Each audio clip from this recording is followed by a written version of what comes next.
어둠에 깔리는 이 시간에, 안식일을 시작하는 이 시간에 여러분의 마음속에 그 안식의 큰 축복을 누리는 그러한 저희들 시간들이 되었으면 좋겠습니다. 오늘 나누기를 원하는 말씀은 겐족속입니다. 여러분 성경을 읽다 보면 이 겐족속, 내갑족속이라는 거 등장하는 족속이 등장하는 것을 성경 곳곳에 이제 구약에서 계속 이게 등장하는 것을 볼 수가 있는데요.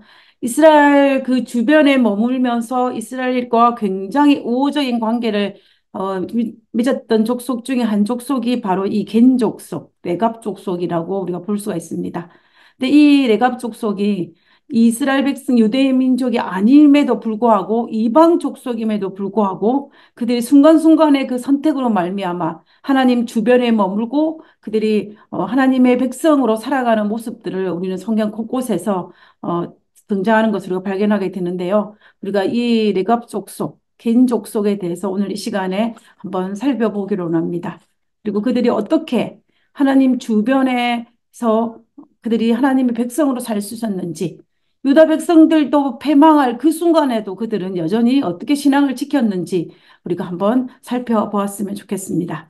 우리가 제일 먼저 성경에 보면 이 겐족 속에 등장하는 성경이 어디가 제일 첫 번에 등장하냐면요. 창세기 15장에 등장합니다.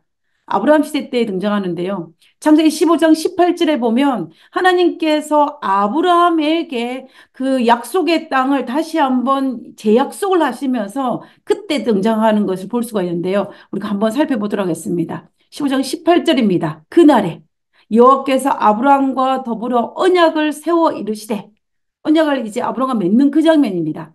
내가 이 땅을 애굽 강에서부터 유브라데 강까지 내 자손에게 주리라. 하나님께서 아브라함에게 약속하신 거죠. 그때에 19절에 보면 곧 겐 족속과 그니 족속과 감몬 족속과 그러면서 20절, 21절에 가면 뭐 가나안 족속 여러 가지 족속들이 이야기가 나옵니다. 그래서 하나님께서 아브라함에게 약속한 이 땅의 이방 족속이 몇 족속에 살고 있었냐면 열 족속에 살고 있었어요. 그 중에 한 족속이 어느 족속이냐면 이 바로 이 겐 족속이었다라는 것을 우리가 알 수가 있습니다. 나중에 이스라엘 백성들이 출애굽을 거쳐 가나안 땅에 갔을 때에 그 가나안 땅이 여섯 족속에 살고 있었다면 하나님께서 아브라함에게 약속하실 때에 그 가나안 주변의 그 땅은 열 족속에 살고 있었다는 것입니다. 그래서 이제 우리가 그런 거 다 적히고 생각할 때 이 겐 족속은 이미 아브라함이 이사 오기도 전에 그 애굽 땅에 그 가나안 땅에서 살고 있었구나라는 것을 우리가 알 수가 있습니다. 어느 민족으로요? 이방입니다. 이방 민족으로. 그러다가 이 겐 족속이 어떻게 이스라엘 백성과 관계를 맺냐면 성경에 등장하는 첫 번째 이 겐 족속과 어떤 그 연결고리가 되는 사람은 누구냐면 모세입니다. 모세. 우리가 한번 살펴보겠습니다. 아마 이 부분은 여러분들이 잘 아실 거예요. 그리고 이스라엘 백성들의 출애굽 과정을 살펴볼 때에 이 모세가 이제 그 궁궐에 있으면 40년 동안 애굽에서 왕자로 살다가 살인을 하고 광야로 도망을 가지 않습니까? 그때 애굽 땅 라암셋에서 도망간 곳이 어디냐 하면 미디안 광야예요. 출애굽기에 보면. 이 미디안 광야인데 이 미디안 광야에서 살았던 그 족속이 누구냐면 바로 이 겐 족속입니다. 이 겐족 속에 살고 있는 이 미디안 광야에 모세가 도망을 쳐가지고 이곳에 간 것을 우리가 볼 수가 있는 것입니다. 그곳에서 누구를 만납니까? 우리가 이드로를 만나는 것을 알 수가 있지 않습니까? 우리가 사사기 1장에 보면 모세의 장인은 겐 사람이라. 모세의 장인이 이드로 르우엘이라는 사람인데 이 사람이 어느 족속 사람이라고 말했냐면은 겐 사람이라라고 이야기하는 것을 볼 수가 있습니다. 자, 그러면 우리는 이것을 통하여서 알고 있는 것은 뭐냐면 모세가 어디로 갔냐면 미디안 광야로 갔고 이곳에 겐족 속에 살고 있었고 그때의 겐족 속 중에 누구 미디안의 미디안에 살고 있는 제사장이었던 이드로가 바로 모세의 장이었던 것을 우리가 알 수가 있습니다. 그래서 모세가 여기 이드로 밑에서 40년을 양을 치면서 살았어요. 그러면은 우리가 모세의 생애를 살펴볼 때 미디안 광야에서 한 일 중에 가장 큰 일은 뭐냐면은 그가 양을 치는 일도 있었지만 창세기와 욥기서를 이곳에서 기록했습니다. 그러면은 우리가 이 모세가 가지고 있던 이 영적인 부분을 가만히 생각해 보면은 그가 어릴 때에 그의 어머니 요게벳을 통하여서 신앙을 받아들였을 것입니다. 그러나 그가 40년 동안 이 애굽의 왕자로 살면서 그 왕의 교육을 받았기 때문에 어쩌면 많은 곳에서는 영적인 부분이 희석이 되었을 것입니다. 근데 그가 미디안 광야에 가서 누구 밑에서 이드로의 밑에서 이 하나님의 제사장이라고 했던 이 이드로의 밑에서 영적인 교육을 잘 받았다는 것을 우리가 알 수가 있습니다. 그래서 그는 이 아마도 이드로를 통하여서 이 성경의 많은 이야기들을 들었을 것입니다. 그것을 기록하여 정리한 것이 아마 창세기와 욥기서가 아닐까라는 생각을 하게 되는 것입니다. 그래서 어찌되었든지 간에 우리는 이 이드로가 하나님의 제사장이었고 이방민족인 겐 족속이었고 모세에게 많은 영적 영향력을 미쳤다라는 것을 우리가 어느 정도 알 수가 있을 것입니다. 자, 그러면 이 모세의 장인이었던 이드로의 신앙관을 우리가 주목해 봐야 되는데요. 우리는 지금까지 살펴볼 때에 앞에는 모세가 미디안 광야에서 출애굽기와 욥기서를 기록했으니까 그가 하나님의 제사장이었으니까 그의 영적으로 좋은 영향을 미쳤을 것이라고 생각할 수가 있을 것입니다. 그러나 우리가 출애굽기 18장을 보면은 이곳에서는 이 모세의 장인이었던 이드로가 가졌던 그의 신앙관이 무엇인지를 우리가 알 수 있는 부분이 있습니다. 우리가 이스라엘 백성들의 출애굽 과정 속에서 이제 모세가 이스라엘 백성을 데리고 시내산에 도착하기 전에 이 장인이었던 이드로가 이 모세의 부인과 아이들을 데리고 출애굽하고 있는 모세를 찾아오는 사건이 있습니다. 그때의 기록을 출애굽기 18장에 등장하는 것을 볼 수가 있는데요. 그래서 오랜만에 수많은 우여곡절을 끝나고 그의 장인, 그 영적인 아버지라고도 할 수 있는 이 이드로가 만났을 때에 이 모세가 얼마나 기뻤겠습니까? 그죠? 그리고 모세가 이드로를 만났을 때 그 밤에 무슨 이야기를 했을까요? 한번 생각을 해보십시오. 아마 그는 이 장인과 떨어지고 난 다음에 그 애굽 땅에서 경험했던 그 많은 것들을 이야기했을 것입니다. 열지왕도 이야기했을 것이고요. 그리고 홍해의 기적도 이야기했을 것입니다. 그리고 또 만나의 기적도, 그리고 만나의 기적과 또 불기둥과 구름기둥에 대한 이야기, 엘림의 기적, 이런 수많은 기적들에 대한 이야기를 하면서 하나님께서 우리를 어떻게 이곳에 출애굽시키셨는지를 이 모세가 누구에게? 장인에게 이야기했을 것입니다. 이 모든 이야기를 다 듣고 난 다음에 이드로가 뭐라고 이야기하냐면요. 출애굽기 18장 9절과 10절입니다. 이드로가 여호와께서 이스라엘에 큰 은혜를 베푸사 모세를 통하여 들었던 그 모든 이야기를 들어보니까 하나님께서 큰 은혜를 베풀었다고 그가 고백하는 것입니다. 베푸사 애굽 사람의 손에서 구원하심을 기뻐하며 이드로가 이르되 여호와를 찬송하리로다. 그러면서 이 이드로가 하나님을 찬양합니다. 너희를 애굽 사람의 손에서와 바로의 손에서 건져내시고 백성을 애굽 사람 손 안에서 건지셨도다라고 찬양합니다. 또 11절에 보면은 이제 내가 알았도다. 여호와는 모든 신보다 크심으로 이스라엘에게 교만하게 행하시는 그들을 이기셨다 하고 그 12절에 모세의 장인 이드로가 번제물과 희생제물들을 하나님께 가져오매 우리는 이 말씀을 통해서 어떻게 알았어요? 이드로가 하나님께 희생 제사를 드렸다라는 것입니다. 감사의 제사를 드렸다는 것입니다. 하나님을 모든 신보다 크신 유일하신 하나님으로 그가 고백하는 것을 볼 수가 있는 것입니다. 우리는 이것을 통하여서 모세가 이 전해준 그 말을 듣고 이 이드로의 반응을 볼 때에 이드로는 정말로 하나님을 사랑하는 하나님의 제사장이었고 그가 비록 이방민족인 겐 족속이었지만 그럼에도 불구하고 그는 하나님을 사랑하는 사람이었다라는 것을 우리가 알 수가 있습니다. 그래서 우리는 이것을 통하여서 겐 족속이 비록 이방민족이었지만 하나님의 백성이 하나님을 사랑하는 민족이었음을 우리가 알 수가 있는 것입니다. 이 겐 족속이 이스라엘과 끊임없이 관계를 맺게 되는 데에는 한 사건이 중간에 발생합니다. 뭐냐면은 이 모세의 장인 이드로는 고향으로 돌아갔지만 이 모세가 그의 아들 호반에게 이야기하는 장면이 등장하는데요.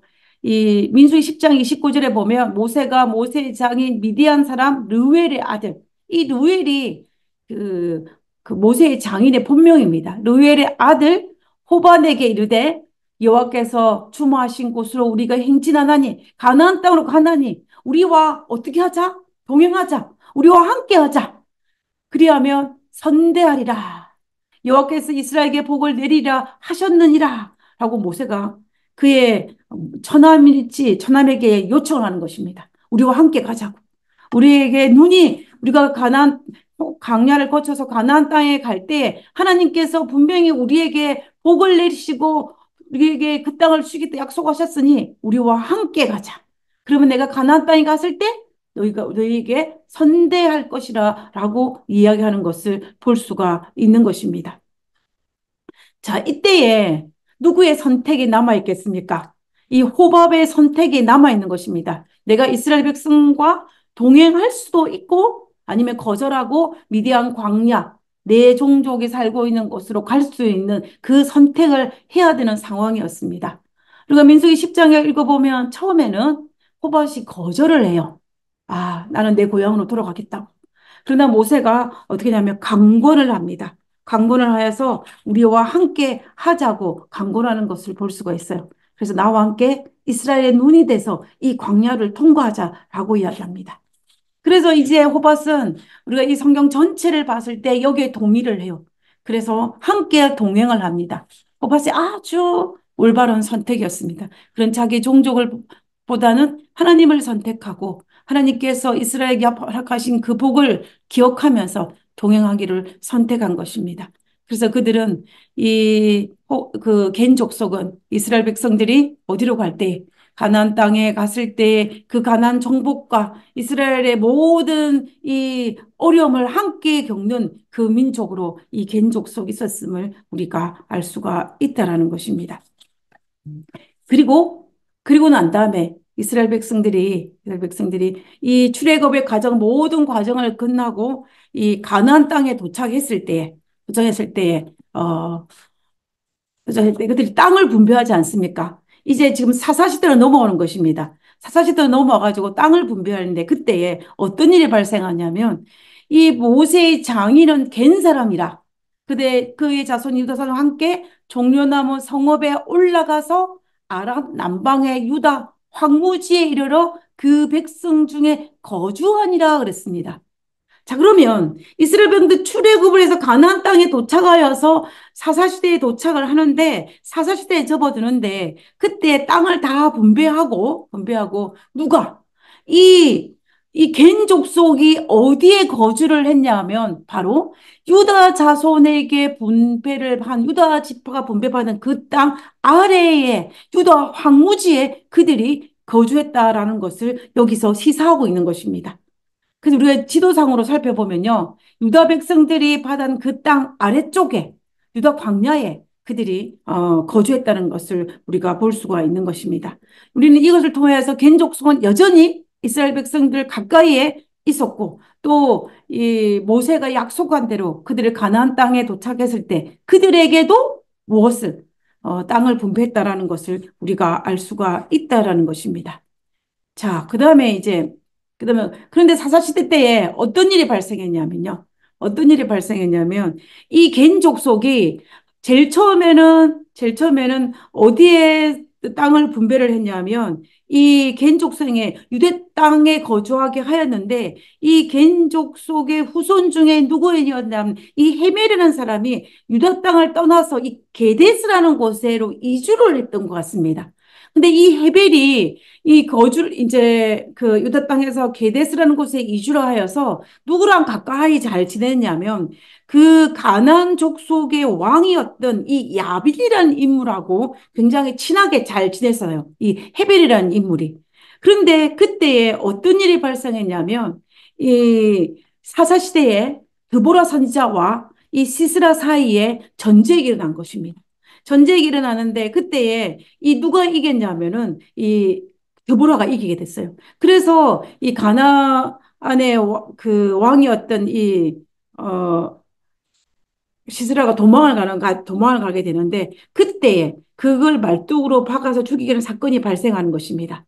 자, 이게 사상 21절에 보면 그가 깊이 잠드니 헤벨의 아내 헤벨이 아까 누구였습니까? 겐 족속이었죠. 그의 아내 야엘이 야엘이 그 적군의 왕을 어떻게 하냐면 적군함을 장막에 말뚝을 가지고 손에 방망이를 들고 그에게로 가만히 가서 말뚝을 그의 관자놀이에 박음에 말뚝이 삐뚤고 땅에 박히니 그가 기절하여 죽으니라라고 했습니다.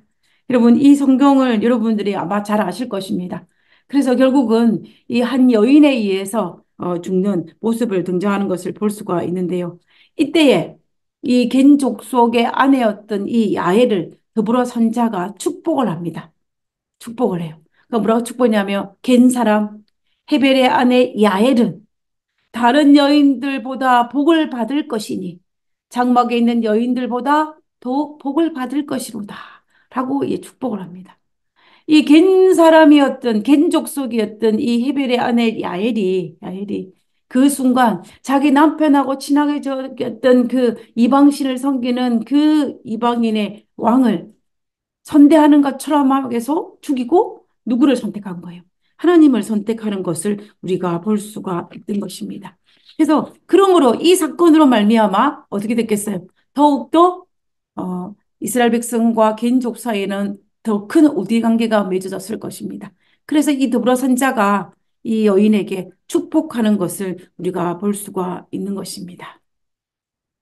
자, 그 다음에 이제 이 사사시대를 지나서 통일 왕국 시대, 사울이 왕이었을 때에도 또 이 개인족 속에 등장하는 것을 볼 수가 있습니다. 우리가 그것을 한번 살펴보기를 원하는데요.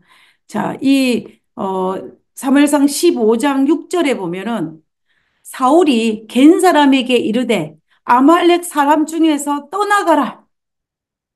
그들과 함께 너희를 멸하게 될까 하노라 라고 얘기합니다. 지금 이 사무엘상 15장의 배경을 간단하게 설명을 하면요. 하나님께서 이 사울 왕에게 아말렉 족속을 멸하라는 그 명령을 받고 아말렉을 치기 위해서 내려가고 있는 도중이었어요.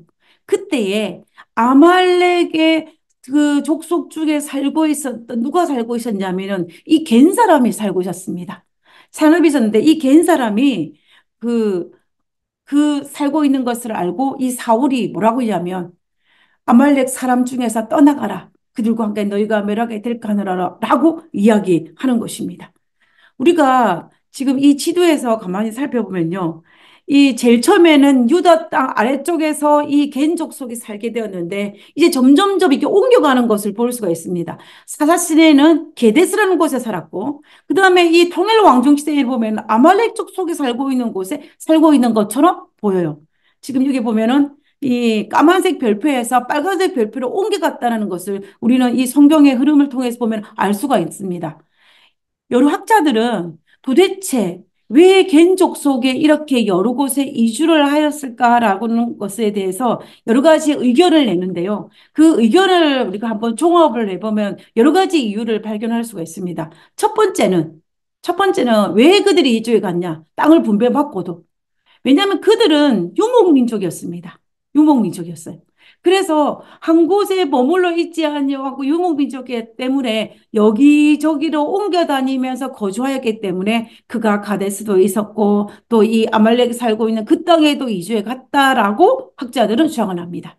그리고 또 두 번째 견해는 뭐냐면 그 겐족 속이 아무리 이스라엘 민족과 잘 지냈다 할지라도 그 이스라엘 민족의 차별 대우를 받았기 때문에 그들이 쫓겨났을 것이다라고 주장하는 사람들도 있습니다. 그 어떤 것이 정답일지는 알지를 못해요. 그러나 어찌되었든지 간에 우리는 이 조금 전에 사무엘상 15장의 사울 왕이 아말렉 땅에 살고 있는 이 겐 족속에게 빨리 피하라라는 그 소식을 전한 걸로 봤을 때 이스라엘 민족과 아주 가까운 관계였다라는 것은 우리가 충분히 짐작할 수 있는 것 같아요. 그렇다면 저는 그가 유목민족이기 때문에 여기저기 옮겨 다녔다라고 보는 것이 우리에게 더 타당하지 않을까라는 거 제 개인적으로 생각해 봅니다. 그러나 어찌되었든지 간에 우리가 알 수 있는 것은 이 아말렉 민족을 멸절시킬 그때에 하나님께서는 누구에게 사울을 통하여서 이 겐족 속에게 어떤 생명을 보존할 수 있는 길을 열어주셨다는 것입니다. 다시 말하면 하나님께서는 이 아말렉 족속을 멸망할 때에 이 겐 족속을 기억하셨다라는 것을 우리가 알 수가 있다는 것입니다. 이 엘렌 G 와이스는 이 부분에 대해서 뭐라고 이야기했냐면요. 하나님께서는 형벌을 주시면서도 자비를 기억하셨다. 아말렉 족속을 멸하는 그 형벌을 말씀하는 것입니다. 아말렉 사람들을 멸하는 마당에서도 그들 중에 거하는 겐 사람을 구하셨다. 겐 백성은 완전하게 우상 숭배를 버리지도 않았으나 하나님을 예배하는 자들이었고 이스라엘과 친한 자들이었다라고 이 부조와 선지자에 기록하고 있습니다.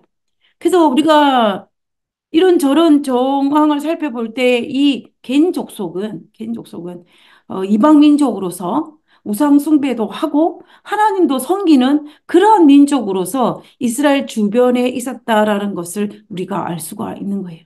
그러나 하나님께서는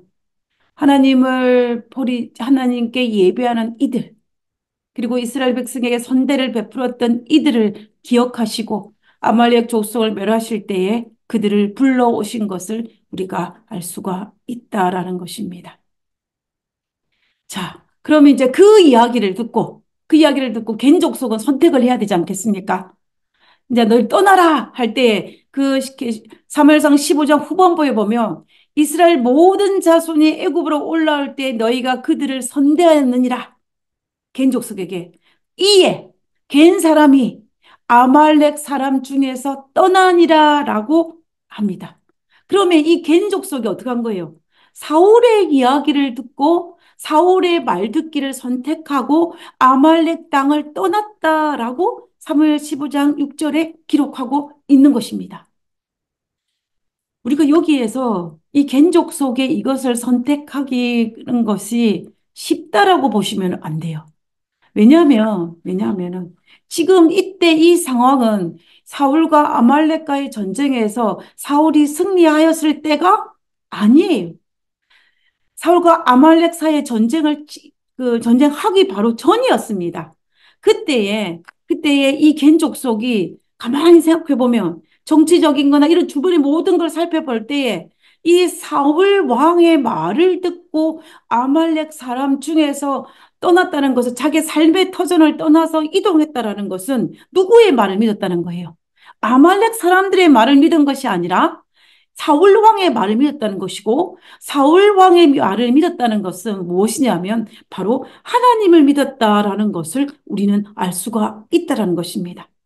그래서 이 겐 족속은 우상 숭배도 하고 하나님도 섬기는 그 민족이었지만 그 결정적인 순간에는 누구를 선택한 거예요? 하나님을 선택한 것입니다. 그 결정적인 순간에는 비록 믿음은 연약하였지만 그 정말 선택의 기로에 섰을 때는 이 겐 족속이 하나님을 선택하고 그 아말렉 족속에서 떠나 그 족속을 보존한 것을 우리가 알 수가 있습니다. 선택이 얼마나 중요한지 몰라요. 우리가 인생을 살아다 보면 수많은 선택을 합니다. 큰 선택도 있고 작은 선택도 있고 여러 가지 다양한 선택들을 하게 되는 그 순간에 내가 무엇을 기준으로 선택하느냐에 따라서 우리의 모든 것들이 달라지는 것을 발견하게 되는데요. 바로 이 겐 족속은 정말 그 순간에 누구를 선택한 거예요? 하나님을 선택함으로 말미암아 이 겐 족속 그 민족을 멸절당하지 않고 보존할 수 있었다라는 것을 우리는 여기에서 기억해야 한다는 것입니다. 자, 그다음에 통일 왕국이 끝나고 난 다음에 이제 분열 왕국 시대로 넘어가 보도록 하겠습니다. 분열 왕국. 이제 그 사울 왕 이후에 북방 이스라엘과 남방 유다로 나누어지는 이 분열 왕국 시대 넘어가 가지고 또 이제 겐 족속이 등장하는데요. 그때에는 이 겐 족속을 레갑 족속이라고 그런 성경절에 등장하는 것을 볼 수가 있습니다. 겐 족속, 레갑 족속은 동일어예요. 같은 종족입니다. 자, 이것이 이제 레갑 족속으로 등장하는데요. 이 레갑 족속이 어떠했는지 한번 보겠습니다. 지금 이 그림에 나와 있는 것처럼 이 레갑 족속, 겐 족속은 이렇게 유목민족이에요. 한 곳에 정착하지 않고 이 동물들을 키우면서 여기저기 다니면서 했던 그 민족이었습니다. 이 겐족 속의 이 레갑족 속에서 이 북방 분열 왕국 시대 때 가장 유명한 인물은 여러분들이 아시는 요나답이라는 인물입니다. 이 요나답이라는 인물인데 이 사람은 누구였냐면 우리가 성경을 보면 이 요나답이라는 인물은 북방 이스라엘의 왕이었던 예후가 아합 왕의 그 왕족을 멸절시킬 때 하나님 편에 섰던 그 민족이 바로 누구냐면 요나답이에요. 요나답입니다. 그 요나답의 후예들이 이제 레갑 족속이라는 걸로 이제 등장하는 것을 볼 수가 있는데요. 자, 그러면 우리가 한번 살펴보도록 하겠습니다. 예레미야 35장 6절에 보면 이제 35장 6장에 예레미야 35장 6절은 북방 이스라엘은 이미 멸망을 하고 남방 유다가 멸망하기 바로 직전에 있었던 그 시대적인 이야기를 하고 있는 거예요. 그때에 어떤 일이 있었냐면 이 예레미야가 이 레갑의 후손들을 초대하는 장면을 등장합니다. 그러면서 포도주를 먹으려고 할 때 그때에 36절에 그들이 이렇게 말합니다. 레갑의 아들 우리의 선조 요나답이 누구에게? 우리에게. 우리가 누구냐면 이 레갑의 후손들이에요. 겐족속입니다. 우리에게 명령하게 이르기를 너희와 너희 자손은 영원히 포도주를 마시지 말며 첫 번째 집도 짓지 말고 파종도 하지 말고 포도원을 소유하지도 말고 너희는 평생 동안 어디에 머물라? 장막에 살아라라고 얘기합니다. 장막에. 이게 이 성경 구절이 왜 중요하냐면요. 내갑족속은 내갑족속은 계속해서 어, 한 곳에 머물지 않고 장막에 살면서 집도 짓지 않고 파종도 하지 않고 여러 곳에 옮겨 다니면서 살았어요. 그것을 요나답이 그의 선조주 요나답이 후손에게 말했고 그 후손들은 그 명령을 따라서 남방 유다가 멸망할 그 시기간까지도 그들이 그렇게 한 것입니다. 그래서 예레미야가 포도주를 먹이러가 주었을 때 그들이 거절한 것을 볼 수가 있어요. 자, 이 말은 무슨 말이냐면요. 이 말은 그들이 그곳에 살면서 여전히 하나님을 섬기는 민족적으로 살았다라는 것입니다. 이때는 북방 이스라엘도 우상 숭배를 해서 망했고 남방 유다도 우상 숭배를 해서 망하기 직전이었어요. 그런데 그 시기까지 누구는 이 겐 족속은 여전히 그들이 장막에 거하면서 아주 청렴하게 살면서 어떻게 하나님을 잘 섬기는 민족으로 살았다는 것입니다. 여러분 예레미야 35장을 잘 읽어보면 그들이 겐족 속에 어떻게 하나님을 섬기는 백 살았는지 우리가 좀 자세히 알 수가 있을 것입니다. 이 이야기를 듣고 어떻게 합니까? 예레미야가 축복을 해요. 레갑 족속에게. 예레미야가 레갑 사람의 가문에게 이르되 만군의 여호와 이스라엘 하나님께서 이와 같이 말씀하시기를 하나님께서 이 레갑 족속에게 축복하시는 것입니다. 그러므로 만군의 여호와 이스라엘 하나님께서 이와 같이 말씀하시느니라. 레갑의 아들 요나답에게서 내 앞에 설 사람이 영원히 끊어지지 아니하리라 그럽니다. 남방 유다가 멸망하는 그 순간이에요. 북방 이스라엘은 멸망했고 남방 유다가 멸망하는 그 순간에 하나님께서 이 레갑 족속에게 영원히 끊어지지 아니하는 그 약속을 하나님께서 하신 것입니다. 누구를 통해서요? 예레미야 선지자를 통해서. 그래서 그들은 여전히 그들의 신앙을 하나님에 대한 믿음을 지켰다는 것입니다. 저는 이 모습을 볼 때에 이 겐족속은 겐족속의 그 조상이었던 이 요나답이 자기 민족도 북방 이스라엘에 있는 백성들처럼 편안하다, 안락하다 하면서 하나님을 잃어버리고 우상 숭배할 것인가에 대한 두려움이 그에게 있었던 것 같아요. 그래서 그의 후손들에게는 전답도 사지 말고 한 곳에 머물 집도 사지 말고 여기저기 떠들면서 그러면서 그들이 오직 하나님만 바라보고 살아라라고 권면하였고 그 권면을 따른 겐 족속, 이 레갑 족속은 남방 유다가 멸망하는 그 시기까지 그들은 여전히 하나님을 잘 섬기는 백성으로 살았다라는 것을 우리는 여기서 알 수 있다라는 것입니다.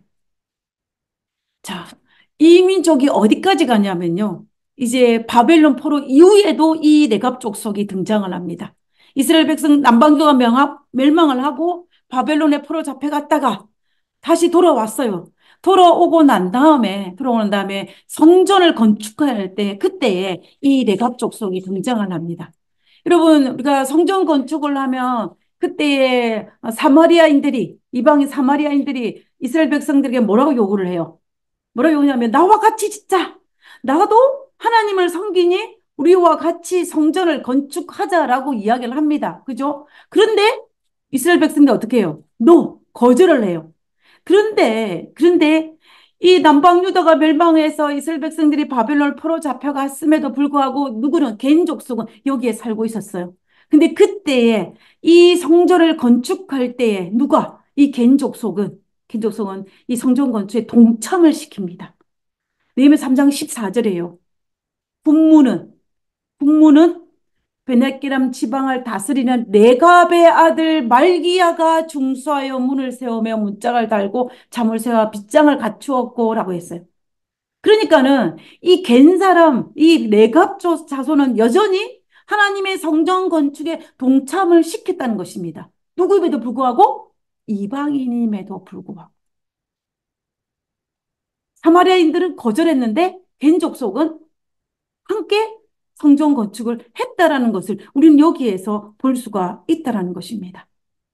우리는 이것을 볼 때에 이 갠 족속은 정말로 어, 순간순간 닥치는 선택의 기로에서 하나님을 선택함으로 말미암아 그들이 마지막 바벨론 포로 이후에도 여전히 존재하였고 성경의 기록에 그리고 그뿐만 아니라 그들이 성전 건축에 동참했다라는 것을 우리는 여기서 발견할 수가 있다는 것입니다.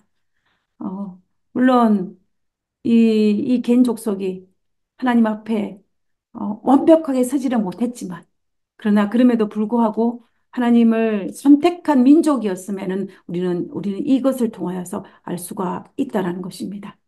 그래서 우리가 이 겐 족속, 내갑 족속이라 하는 이 정말 이들은 어둠의 수많은 과정들 속에서 그들이 순간순간 선택할 때에 하나님을 선택한 민족으로 이스라엘 백성들 주변 이방이었지만 그 여전히 하나님을 섬기는 민족으로 살았다라는 것을 우리가 알 수가 있습니다.